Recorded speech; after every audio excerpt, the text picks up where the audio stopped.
ازيكم عاملين ايه؟ يا رب تكونوا بخير. فيديو جديد النهارده. قبل ما نبدأ الفيديو تعالوا نصلي على الرسول. اللهم صل وسلم وبارك على سيدنا محمد وعلى اله واصحابه اجمعين. فيديو جديد النهارده هقول لكم ازاي الملوخيه الناشفه لما تعملوها تبقى خضره معاكم زي الخضره بالظبط، يعني زي الملوخيه الخضره بالظبط، ما تبقاش صفرة. في ناس بتطبخها بتبقى صفرة. اول حاجه انا جبت حله وفيها شوربه، يعني شوربه لحمه، شوربه فراخ. ما عندكيش شوربه خالص يبقى شوربه وفيها حته سمنه وفيها مرقتين دجاج وفيها حبه توابل، وحطيها على النار تغلي، وحبه ملح وحطيها على النار تغلي، واضربي في الخلاط بقى طماطمايه مع فص توم وقرن شطه وحطيهم عليها. هيبقى عندك احلى شوربه واحلى ملوخيه. تمام. دي عندي شوربه كده اهي بتاعت يعني لحمه، او مش فاكره يا رب كانت بتاع فراخ، فهي مطعمه وحلوه يعني من غير حاجه. جبت الملوخيه ضربتها في الخلاط، في الكبه يعني اقصد، ورحت حطاها كده على الشوربه قبل ما تغلي. تمام. قبل الشوربه ما تغلي.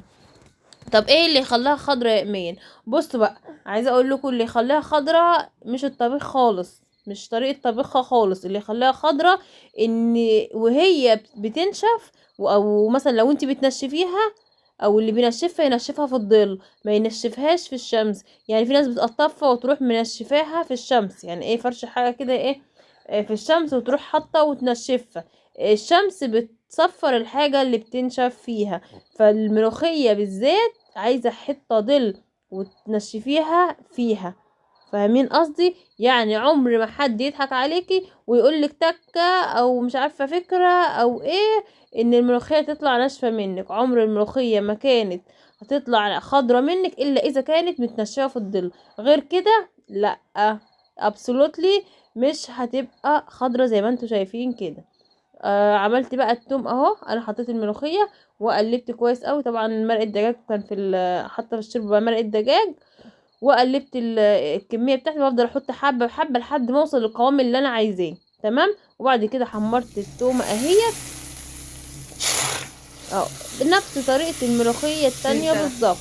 في ناس بتقللها الاول، يعني بتجيب الشوربه وتقلل التوم وبعد كده تروح حاطه الملوخيه. تمام. انا بامانه انا ما جربتش الطريقه دي، انا ماشيه بالطريقه اللي انا بعمل بيها دي. توم يعني من قبل ما اتجوز وبعد ما اتجوزت، هي دي الطريقه اللي انا اتعودت عليها او اتعلمتها من وانا بنت. بصوا بقى الملوخيه خضرة ازاي، والله العظيم. اللي يشوف اللي ما يشوفهاش وانا حطاها يقول ان الملوخيه دي ملوخيه خضرة، بس هي والله ملوخيه ناشفه. بس احنا ما بننشفها في الظل، بنفرش في اوضه كده تحت المروحه وننشفها. تمام. لكن بقى في ناس بتيجي تنشفها فبتفرش حاجه مثلا فوق السطح، ولا في مكان كده مثلا منه للشمس على طول، بيروحوا منشفين في الملوخيه. هو ده اللي بيخليها لما تيجي تطبخيها تبقى صفرة مش خضرة زي ما انتوا شايفين كده اهو. وطعمها بقى تحفة، والله العظيم تحفة.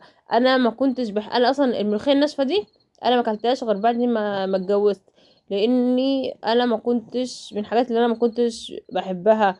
ما كانتش بتيجي معايا سكة بمعنى اصح، يعني هي ما كانتش بتحبني، بلاش كده، هي الملوخية ما كانتش بتحبني بس حبتني بعد ما اتجوزت. بصوا بقى بعد ما غرفناها اهي، تحفة تحفة وطعمها خرافي. متخليش حد يضحك عليكم ويقول لكم تعالوا ما اقول لكم ازاي الملوخية تبقى ناشفة بعد ما تطبخيها والكلام ده كله. اتمنى الفيديو يعجبكم ونشوفكم في فيديو جديد.